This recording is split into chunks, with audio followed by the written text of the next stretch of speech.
안녕하십니까? 예수님 때문에 여러분의 가정과 하신 일에 좋은 일이 많게 되기를 간절히 바랍니다. 우리가 이제 지금 기도를 듣다가 생각했는데, 연세 드신 분을 위해서 기도할 때 건강하게 해달라는 것은 좀 잘못된 기도 같아요. 마지막을 보람 있게 사시게 해달라고 기도하는 게 맞을 것 같아요. 하나님도 부담돼요. 그래서 여러분들 기도할 때 하나님도 못 지킬 거 기도하지 마세요. 그분이 살아있는 삶에 보람이 있기를 기도하시는 게 맞을 것 같아요. 동의하십니까? 아멘. 뭘 또 아멘이에요? 아멘은 아니지. 예수님 때문에 여러분의 가정과 하시는 일에 좋은 일이 많게 되길 간절히 바랍니다.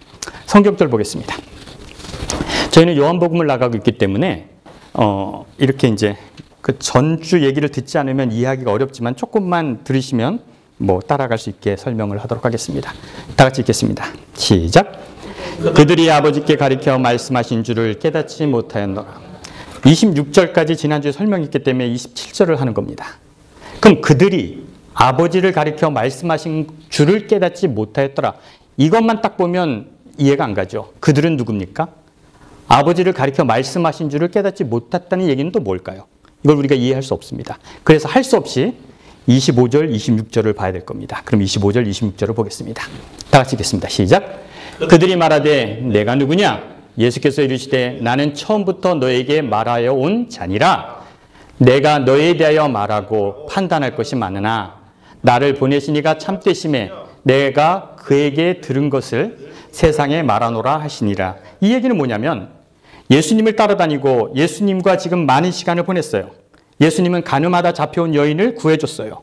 그렇게 하던 얘기 중에 이 얘기가 나옵니다. 예수님의 얘기를 듣던 사람이 갑자기 뭐가 생각냐면 네가 누구냐? 네가 뭔데 이렇게 하느냐? 하니까 예수님이 그런 얘기를 했죠. 나는 처음부터 있던 자다. 내가 처음부터 너에게 그렇게 말했다. 그리고 그 다음에 뭐라고 얘기했냐면 내가 너에게 대하여 말하였고 판단할 것이 많으나 나를 보내신 이가 참되심에 내가 그에게 들은 것을 세상에 말하노라 하시니. 그러면 맨 앞절로 가시겠어요? 자, 그들이 아버지를 가리켜 말씀하신 줄을 깨닫지 못하였더라는 그들은 누구예요? 유대인들. 예수님 말을 듣는 사람. 아버지를 가리켜 말씀하신 것을 깨닫지 못했다는 거는 뭐냐면 내가 처음부터 얘기했던 바. 나는 나를 보내신 분의 시키는 말만 한다는 그 보내신 분이 누구예요? 아버지, 하나님이라는 것을 이해하지 못했다는 거예요. 내용인 즉슨 듣는 사람들은 주어를 못 알아듣고 얘기를 들은 거예요. 그래서 아무 얘기도 이해하지 못하고 있었다는 얘기가 되는 거죠. 나는 하나님이 보냈다라는 얘기를 하는데 하나님이 누군지를 모르고 있었던 거예요. 자, 그래서 그 사람들에게 예수님이 다음 성경절을 얘기합니다. 28절입니다. 그러면 이제 나오죠. 이해, 못 알아들으니까 이해입니다. 그죠? 같이 읽겠습니다. 시작. 이에 예수께서 이르시되 너희가 인자를 든 후에 내가 그인 줄 알고 또 내가 스스로 아무것도 하지 아니하고 오직 아버지께서 가르치신 대로 이런 것을 말하는 줄 알리라. 그러면 이 얘기는 무슨 얘기를 하냐면 28절에는 내가 들린 후에 너희가 나를 든 후에 그인 줄 알게 되고 내가 어떤 말을 했는지 너희가 알게 될 것이야. 이렇게 설명하고 있어요. 그럼 너희가 나를 든다는 말은 무슨 말일까요? 예수님이 든다는 말은 뭘까요? 어떤 얘기인 것 같아요? 예수님이 들린다는 말은 뭔 얘기 같습니까? 느낌을 얘기하세요. 이렇게 생각한단 말이에요. 그래서 현대어 성경에는 십자가에 달리신 후에라고 번역을 해놨어요. 그럼 이 말이 맞을까요? 너희가 인자를 둔 후에. 이 말이 정말 십자가를 니네가 나를 십자가에 달려서 죽인 후에 니네가 알게 될 것이다? 예수님이 십자가에서 달려 돌아가신 다음에 그 사람들이 예수님이 하신 말씀을 이해했습니까? 못했잖아요. 그래서 현대어 성경에 십자가에 달리심이라고 번역한 것은 제가 보기에는 우리의 이해를 돕게 하려고 번역에 실수를 했다. 난 생각을 합니다. 이건 예수님이 십자가에 달려 돌린 것이 아니라고 생각해요. 이 말은 모든 번역에는 어떻게 나왔냐면 이에 너희가 이르시되 너희가 인자를 둔 후에 내가 그인 줄 알고. 이 말은 뭐냐면 너희가 내 말을 듣고 나를 추앙하게 되면 내가 한 말이 하나님으로부터 한 말인지 너희가 알게 될 거야. 이렇게 해석하는 것이 맞아요. 쉽게 얘기할까요? 저희 아버지를 아는 분이 계시죠. 김수장님 우리 아버지랑 뭐 동창이시고 그러셨죠? 만약 여러분들이 우리 아버지를 아는데 제 설교를 듣다가 저 한 목사, 아들 목사는 뭔 소리를 하는 거야 하나도 몰랐는데 여러분이 저를 추앙하게 됐어요. 저를 높였어요. 그리고 여러분이 이런 말을 합니다. 저 한대명이 하는 설교는 그 전에 한상우 목사가 하는 설교와 똑같아. 이렇게 인정한 거랑 똑같은 얘기라고 보면 될 거예요. 예수님을 인정하게 된 다음에 예수님이 하는 말이 누가 하는 말인지 알게 됐다고? 하나님이 하는 말인 줄 알게 될 것이다 라는 말인 걸로 해석하는 게 맞습니다. 자, 29절입니다. 다 같이 읽겠습니다. 시작. 나를 보내신 이가 나와 함께 하시도다. 나는 항상 그가 기뻐하시는 일을 행함으로 나를 혼자 두지 아니하신다. 저는 오늘 이 성경절이 되게 중요한 성경절이라고 생각합니다. 그래서 이 성경절을 좀 억지를 못해서 여러분의 이해를 돕게 하려고 합니다. 예수님께서는 이 땅에 오셔서 첫 번째 유월절은 성소를 정결케 하셨어요. 성소에 가서 채찍으로 막 때려 부셨습니다. 여러분, 예수님이 첫 번째 유월절에 성소에 가서 채찍을 드셨기 때문에 성소가 정결해졌습니까? 안 정결해졌습니까? 정결해졌어요? 안 정결했어요? 안 됐어요. 근데 왜 그걸 성소가 정결해졌다고 그래요? 여전히 똑같이 제사를 드렸습니다. 예수님 혼자 하고 만 거예요. 그 다음에 사마리아 여인과의 대화를 하신 부분이 나오죠. 거기서 예수님이 하신 말 중에 우리가 기억나는 것은 사마리아 여인이 어디서 예배해야 합니까? 그리심산입니까? 예루살렘입니까? 그러니까 이 산에서도 말고 저기서도 말고 하나님은 영이시니 신령과 진정으로 예배할지나 뭐 이런 말을 우리는 기억합니다. 그리고 그 여인에게 네가 목마르거든 내가 주는 물을 마셔라. 영원히 목마르지 아니라. 그리고 물을 줬습니까? 안 줬습니까? 안 줬어요. 5,000명을 먹이신 사건이 있죠. 그 다음에 38년 된 환자를 베데스다 연못에서 병을 고쳤습니다. 어느 날이요? 안식일 날 고치셨습니다. 그리고 다시는 가서 죄를 짓지 말라 그랬죠. 그 다음에 나오는 얘기가 요한복음 8장입니다. 감람산에 올라가셔서 내려올 때 사람들이 한 여인을 데리고 와서 무릎 꿇혀놓고 이 여인은 간음하다 잡혔습니다. 모세의 율법은 이 여자를 돌로 치라 하였습니다. 당신은 어떻게 하시겠나이까? 예수님은 이 간음한 여인을 살려주셨습니다. 이 과정에서 요한복음 8장이 나오는 얘기예요. 이 얘기. 지금 이 얘기는 간음한 여인을 살려준 후에 연속되는 이야기라는 것을 기억해야 합니다. 근데 여기에 재미난 표현이 있어요. 나를 보내시니가 나와 함께 하시도다. 하나님이 나와 함께 하시도다.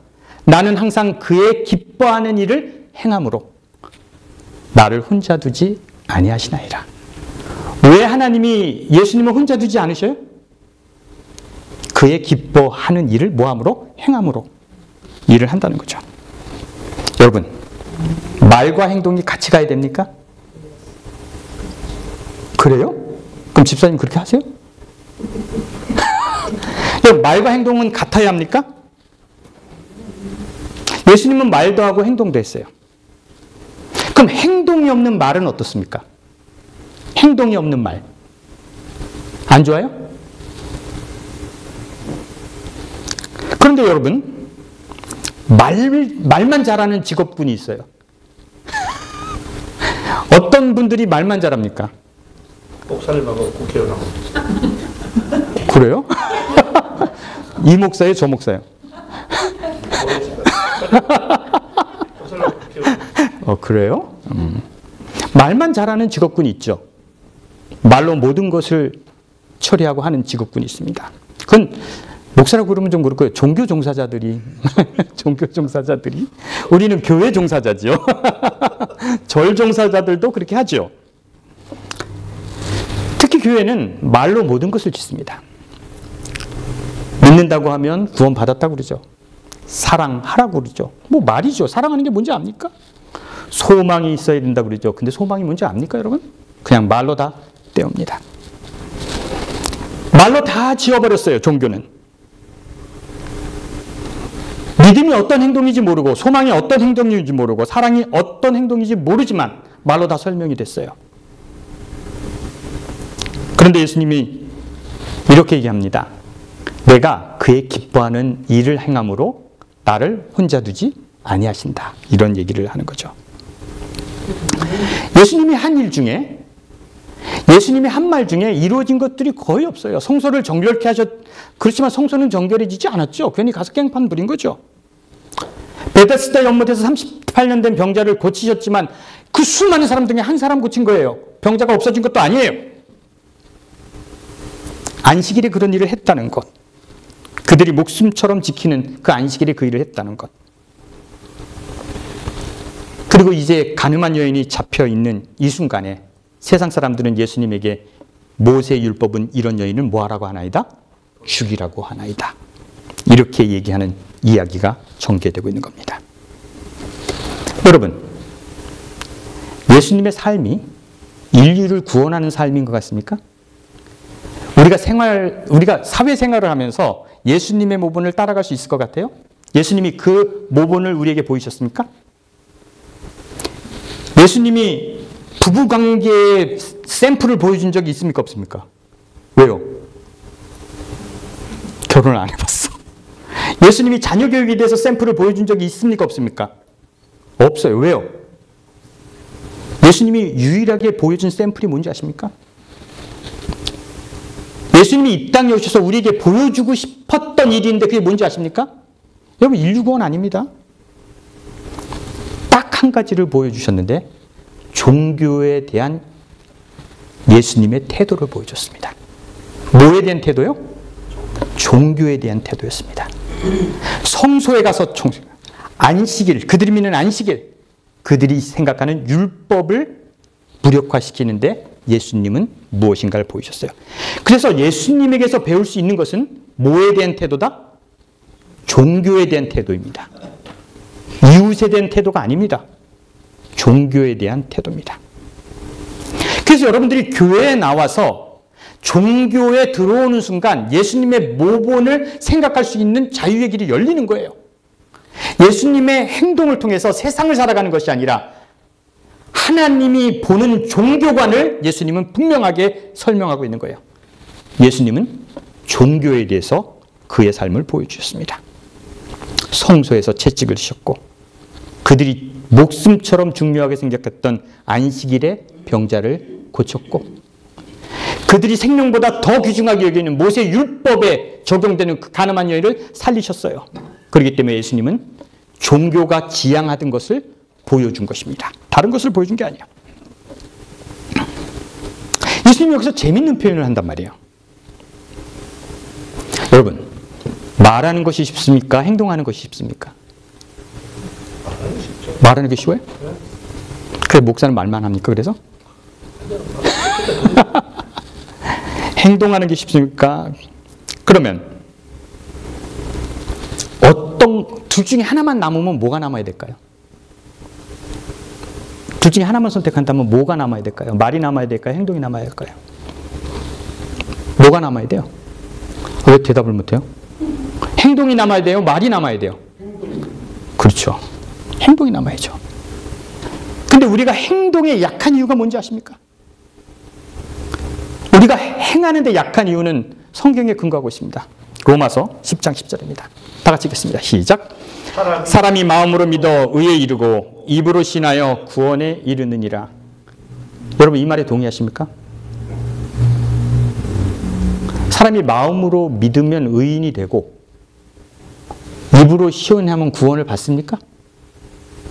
로마서 10장 10절. 제가 한남체인에서 우리 아들이랑 새우깡 아니지? 아닙니다. 감자깡이었습니다. 감자깡을 먹고 있는데 우리 아들 어렸을 때 어떤 아줌마가 우리 아들들에게 오더라고요. 얘들아, 너희 구원 받았니? 우리 아들들이 뭐라고 그러겠어요? 아니요. 구원이 뭔지도 모르죠. 니네 아줌마 따라해라. 영적기도 아십니까? 영적기도? 하나님 리스트하고 뭐 이런 거 이걸 따라했더니 그 아줌마가 우리 아들에게 얘들아, 너 이름 뭐니? 명우요, 대우요. 니네 오늘 구원 받았다.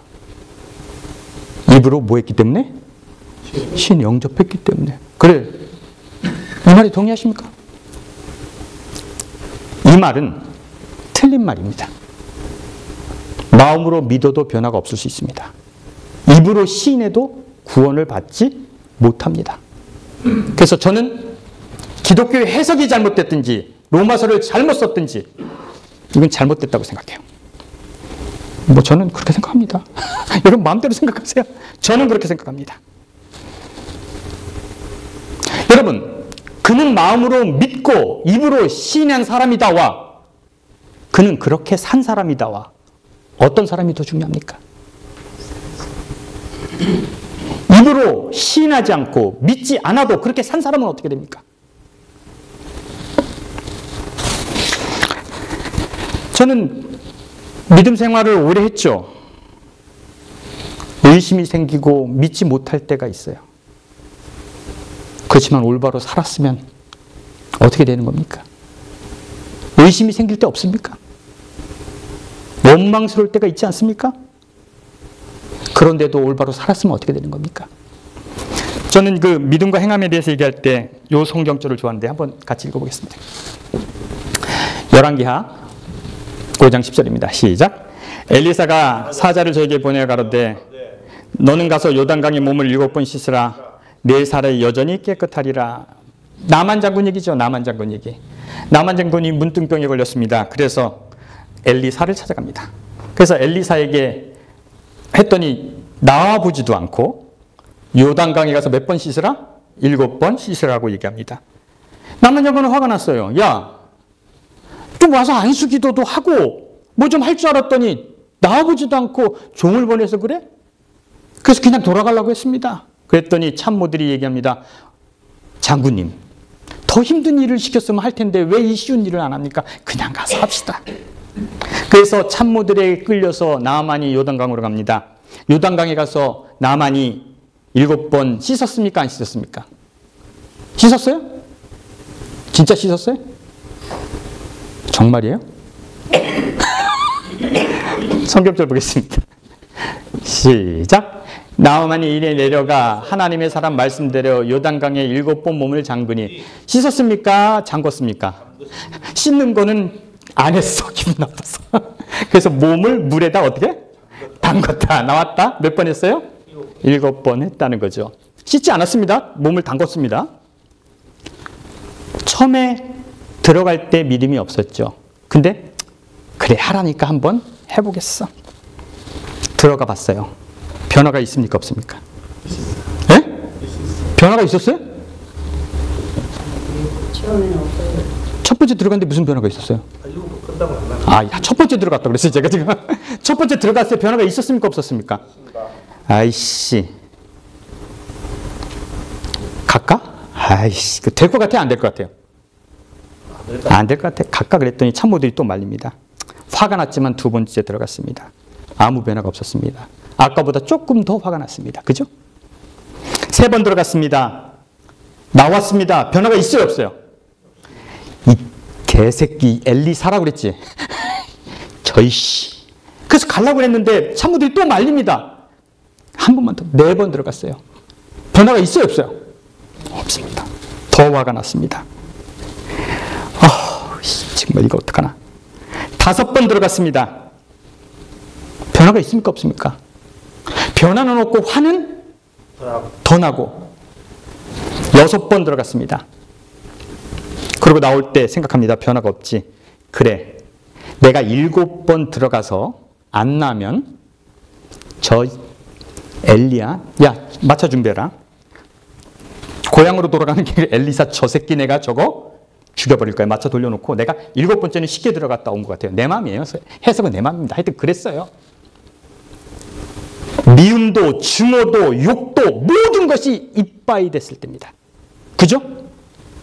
하나님도 믿을 수 없고 엘리사도 믿을 수 없고 엘리사는 죽여버리고 싶고 하나의 징조가 보이지 않고 그 마음속에는 믿음도 없고 화만 났는데 7번 들어갔다 나오니까 어떻게 됐어요? 됐어요. 믿음이 있어서 변화됩니까? 행동했기 때문에 변화됐습니까?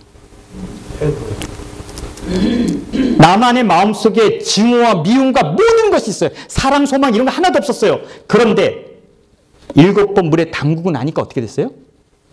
변했어요. 믿음이 있어서 변화된 겁니까? 말로는 씹새끼 죽여버릴 거야 하고도 치료됐습니까? 뭐가 중요합니까? 마음으로 믿는 것이 중요합니까? 안 믿어도 행하면 되는 거예요. 여러분, 성경은 믿어야 구원받는다고 얘기하고 있지만 난 그것은 오역이라고 생각해요. 나만이 정말 7번째는 증오만 남았죠. 성실하지도 않았죠. 미움, 증오, 죽이고 싶은 마음. 그러나 치료됐어요. 그러면 이 사람은 입으로 시인해서 병이 치료됐습니까? 믿어서 병이 치료됐습니까? 행해서 치료됐습니까? 사람들이 믿음으로 구원받는다고 그래요. 믿는다는 게 뭡니까? 제가 이제 그 책을 좀 오늘 읽다가 이제 뭐 해서 사람들이 이제 목사님 어떤 책을 읽으면 좋습니까? 그러니까 제가 이제 아프리카 갔다 오면서 책을 좀 읽었다 보니까 제가 이거 끝나고 한 10분 동안 아프리카 사진 좀 보여드릴게요. 그거 좀 보시면 좋을 것 같아요. 그럼 무슨 책을 소개하면 좋을까? 그러다가 아주 고전, 한 1941년도쯤 나온 책, 천국의 열쇠라는 책을 생각했어요. 크로닌이라는 사람이 이 책을 졌죠. 이 책의 내용은 이렇습니다. 예수님의 모습과 비슷해서 제가 이 책을 좀 갖고 왔습니다. 여러분들이 유럽을 여행하시다 보면 동상들을 많이 보게 됩니다. 유럽에 가면 동상들이 있는데 이게 동상 중에 애를 안고 있는 여자가 있어요. 이건 누굽니까? 네? 애를 안고 있는 여자. 누굴 것 같아요? 네? 마리아죠. 뭐 애 들고 있는 여자는 다 마리아입니다. 칼 들고 있는 사람은 누굽니까? 칼 들고 있는 사람. 동상 중에 칼 들고 있는 사람이 있어요. 바울이에요. 근데 열쇠를 들고 있는 사람이 있어요. 열쇠를 탁 들고 있는 사람이 있어요. 누구예요? 베드로죠. 천국의 열쇠를 베드로가 갖고 있는 이 얘기가 그런 얘기예요. 천국의 열쇠 베드로가 갖고 있는 겁니다. 유럽을 한번 돌아가시 전에 갔다 오시기를 간절히 추천드립니다. 갔다 오시면 그래요. 천국의 열쇠예요. 주인공은 프렌치 치섬이라는 사람이죠. 그리고 그의 친구로 나오는 안셀모 밀리라는 사람이 나와요. 두 신부를 비교하는 겁니다. 스코틀랜드 사람이고요. 둘 다 신부가 됐고 프랜치스는 주인공인데 어려운 과정을 겪게 됩니다. 아버지와 어머니가 개신교와 천주교의 부부 사이에 태어났는데 아버지가 천주교인인데 개신교 사람들이 괴롭혀서 뭐 이렇게 하다가 둘이 껴안고 죽게 돼요. 물에 떠내서 죽게 되고 그래서 고아로 자라게 됩니다. 이렇게 자라나게 되고 뭐 이런 경우 저런 경우를 지나다가 신부가 됩니다. 신부가 됐는데 이 프랜시스는 주인공이죠. 프랜시스 치섬이란 이 사람은 항상 의문을 가져요. 그리고 어떤 게 신부의 올바른 삶인가 궁금해하고 고민하고 그렇게 사는 사람이고요. 안셀모 밀리라는 사람은 뭐냐면 눈치가 빠르고 빨리 진급하는 사람이야. 그래서 얘는 아부도 잘하고 높은 사람한테 잘하고 그래서 신부가 됐지만 한 사람은 높은 자리로 올라가고 한 사람은 바닥에 있는 주인공은 바닥에 있는 그런 사람의 얘기를 합니다. 신학과 시절 프랜치스가 무슨 잘못을 해서 학교를 안 나왔어요. 그래서 정합을 받아야 되고 어려운 일을 당할 때 학교 교수인 맥납이라는 사람이 이 프랜시스에 대해서 쓴 얘기가 있습니다. 한번 소설이니까 한번 읽어볼까요? 같이 한번 읽어볼게요. 제가 읽어볼게요. 프랜시스가 이제 잘못했을 때 프랜시스에게 하는 얘기예요. 프랜시스야, 너는 어쨌든 자네는 뻔한 규칙을 보물처럼 지키는 자네의 동료들과 잘해 나가지 못하더라도 역시 교회 안에 속한 인물이야. 너는 막 잘난 척하는 그런 친구들처럼 되진 못해도 너는 이 교회에 속한 인물이야. 자네는 실패하기는커녕 대단히 성공을 거두고 있어. 자네는 흔히 있는 교회의 좌파성은 아니야. 그 무엇이든 모든 신자에게 나눠주기 편하게 간단하게 봉투에 넣어버리거든. 가볍게 정리해버리고 그런 따위가 아니야. 게다가 자네는 가장 좋은 점 말이야. 프랜시스, 신앙이기보다는 교리에서 생기는 거만스러운 면이 너에겐 없는 점일세. 목사 같지 않고 신부 같지 않다는 거예요. 가난한 사람을 도와줄 때는 뭐 큰 것을 주더라도 간단하게 주는 것처럼 그걸 봉투에 넣어서 주는 정도로 그렇게 좋은 너는 장점을 갖고 있어. 그렇지만 이 사람은 아부를 잘못해서 중국으로 파송되게 됩니다. 중국으로 파송되고 가장 험한 곳에 파이탄이라는 곳에 이제 파견이 됩니다. 근데 그 친구 밀리는 그것을 관리하는 높은 사람이 되는 거예요. 그래서 됩니다. 한 번은 자기가 하는데 실적이 안 나는 거야. 늘 중국 사람들에게 진심으로 대하고 그 사람들 도우니까 아무 실적이 안 나요.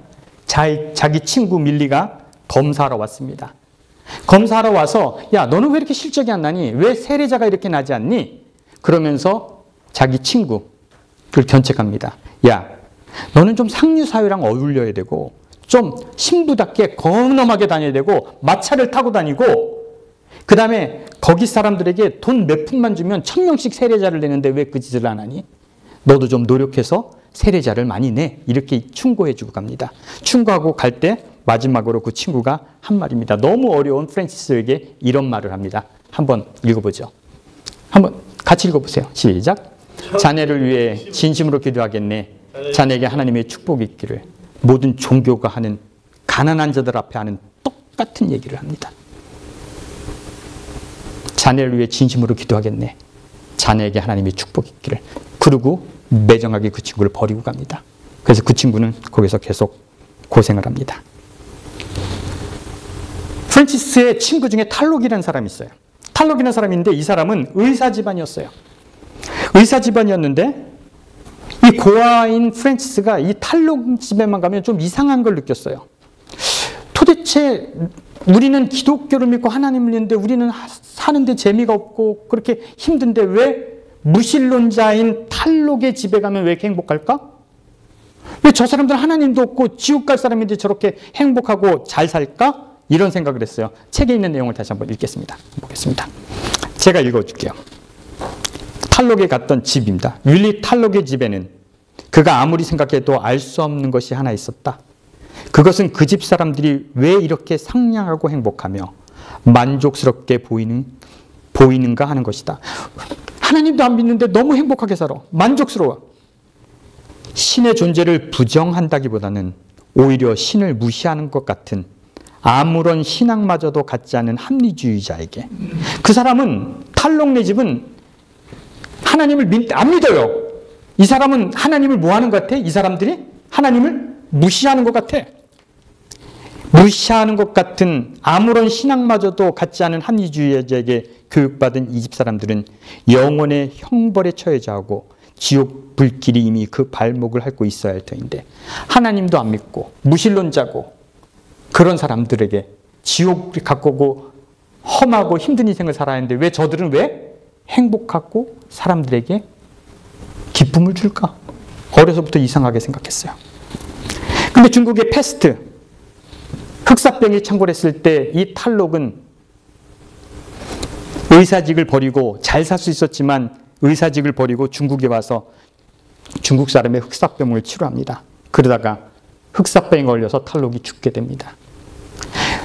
탈록이 프란시스코를 돕다가 죽게 되는데 죽기 전에 이제 거의 숨이 넘어가는 순간 그 탈록은 이렇게 얘기합니다. 나는 하나님을 믿지 않아. 나는 무신론자야.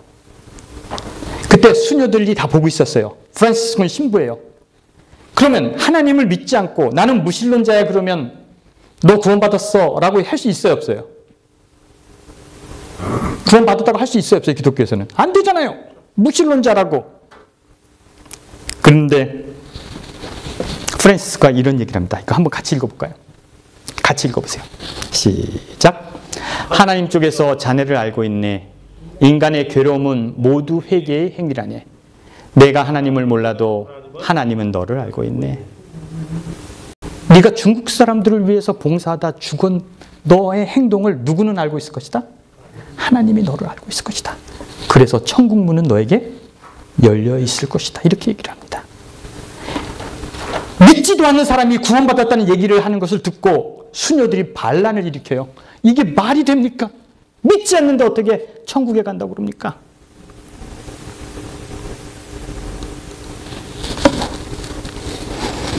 베로니카라는 수녀가 반발을 일으킵니다. 어려움이 생겨요. 뭐 그리고 나중에 이제 알게 됐죠.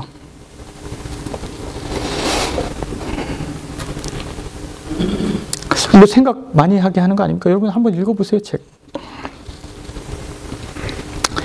그리고 30년인가 35년을 마치고 미국으로 돌아왔어요. 돌아왔는데 이 사람은 꾀지지하게 늙었습니다. 고생만 진탕하고. 그리고 밀리라는 자기 되게 높은 사람이 된 친구랑 만나기로 합니다. 10시에 만나기로 했는데 12시 반에야 리무진을 타고 나타납니다. 그리고 프란시스코에 이런 얘기를 합니다. 자네가 35년 동안 중국에서 한 일보다 자네 전임자가 5년 동안 한 것이 훨씬 더 큰 일을 했다네. 자네는 실패했다네. 무슨 뭐 자기 친척 애가 하나 고아가 됐어요. 자기 생각이 나서 얘를 돌보기 위해서 시골 교구로 가게 됩니다. 그런데 그 친구가 리무진을 타고 지나가면서 흙탕물을 탁 킨 거서 이 프란시스코 몸에 흙탕물이 탁 튕겨요. 프란시스코는 실패한 사람입니까? 그러고 나서 프란시스코가 하는 말이 이겁니다. 한번 보세요. 한번 읽어보실래요?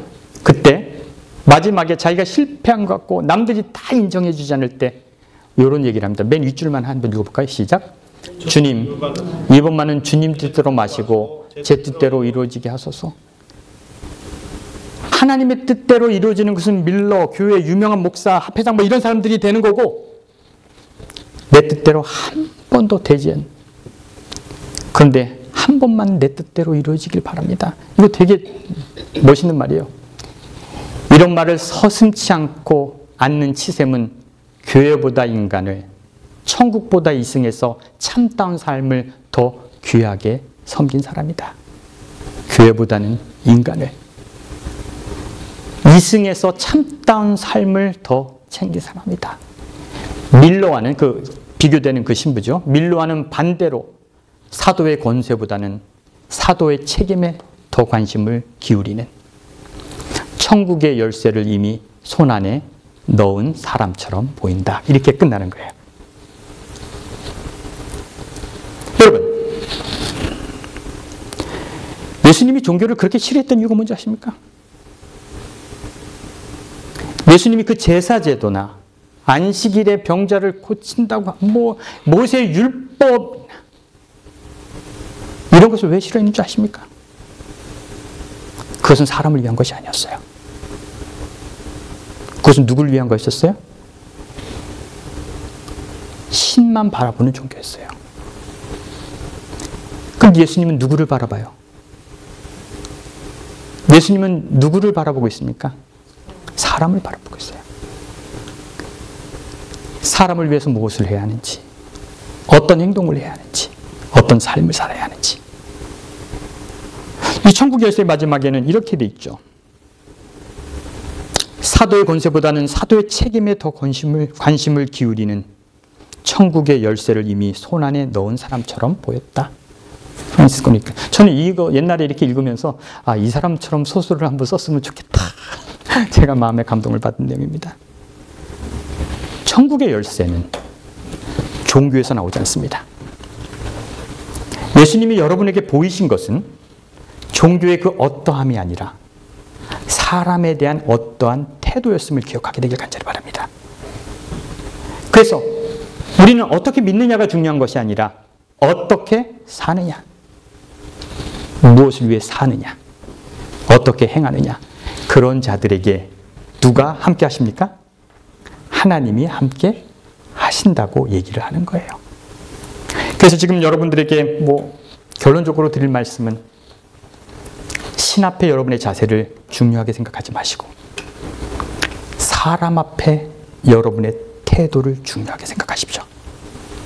그것이 예수님이 보인 모보님을 기억하게 되길 간절히 바랍니다. 기도하겠습니다.